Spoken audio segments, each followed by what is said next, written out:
So today's video is going to be on the subject of the retail apocalypse. Now, if you're unfamiliar with what this is, effectively over the last couple of years, a number of large companies have declared bankruptcy, with the most recent and notable being Toys R Us.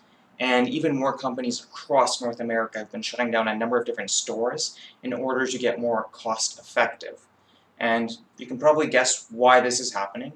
And the reason is because of the rise of online retail options. Companies like Amazon, AliExpress, which is the Chinese equivalent to Amazon, and a number of specialized retail options, online retail options, that directly compete with traditional in-person retail. And one of the major reasons why this process has sort of been accelerating and more companies like Toys R Us are going under is because online retailers are constantly getting more efficient.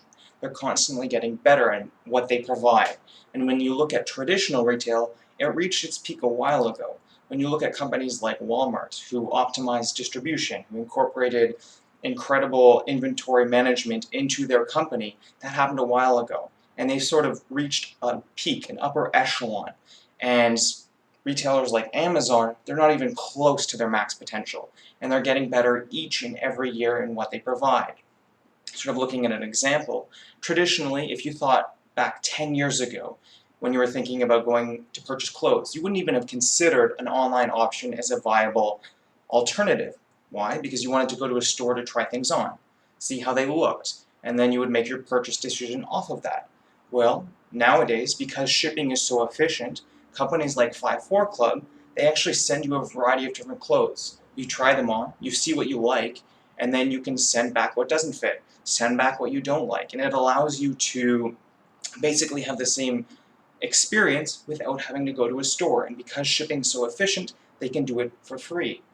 You look at the same sort of things happened in the groceries industry. Companies like Blue Apron, Postmates can now send fresh food to your door through mail services because it's so quick and so efficient. 10 years ago, you wouldn't have even considered that. You wouldn't buy meat, you wouldn't buy produce, you wouldn't buy vegetables through the mail because it would take so long. But it's so efficient nowadays, online retailers are moving into more and more areas that traditional retail dominated. And they're doing it more cost effectively, they're doing it faster, and with less involvement on your part of having to go to a store to purchase things. And so this may seem kind of like a doom and gloom sort of subject with a large number of retailers going under, and almost certainly a considerable amount more of them will also have to declare bankruptcy because they can no longer compete. I actually view this as a very optimistic and bright sort of time for retail. And the reason is I see traditional retail almost certainly is no longer going to be viable. But an experience-based retail is going to be the future. And what does that mean? Well, an experience-based retail effectively means that you're no longer going to go to an in-person store just to buy, say, shoes. You're going to go to a store to experience something, to have an interesting and compelling and fun experience, as well as purchase a product or a service. To use an example that I actually recently came across through some friends, is the idea of a cat cafe. What is that?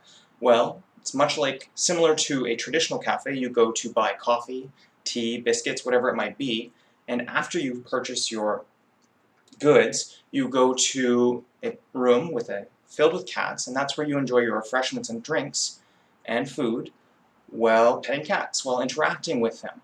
And ultimately, that's not really my cup of tea. I'm more of a dog person myself. But for people who enjoy that, that is an experience that they enjoy with the product that they are buying. It's an experience-based retail option. And that ultimately is going to be the future of retail. Another example, you look at movie theaters. They've been hurt pretty badly by the rise of Netflix and Shomi and other streaming services that directly compete with them. And a couple of movie theaters, and it's growing in size, one of the ways that they're competing is by providing fine dining while you watch your movie. So you can go and have a full meal instead of just the traditional popcorn with you and a date or a friend while you enjoy your movie. It's improving and expanding upon the experience that you would traditionally have with a movie. And I see this as a very interesting and bright future for retail because well, a number of businesses are going to go under. Well, a number of retailers are going to have to declare bankruptcy.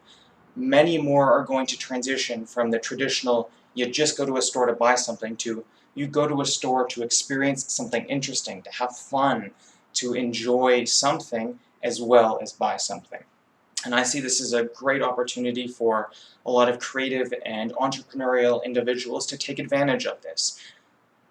Realistically, in-person retail can no longer compete with online retail, so they have to change the game. But by changing the game, they're probably going to create something that is very interesting and something that a lot of us can enjoy. And I'm actually personally very excited for it. So, well, you'll probably hear a lot more about the retail apocalypse and how it's going to be so bad for in-person retail. This is one of those things that I'm actually very optimistic about, and I'm excited to see what sort of comes from this. As always, if you like the video, I very much appreciate a like, share, and subscribe. It helps the channel grow, and have a great day.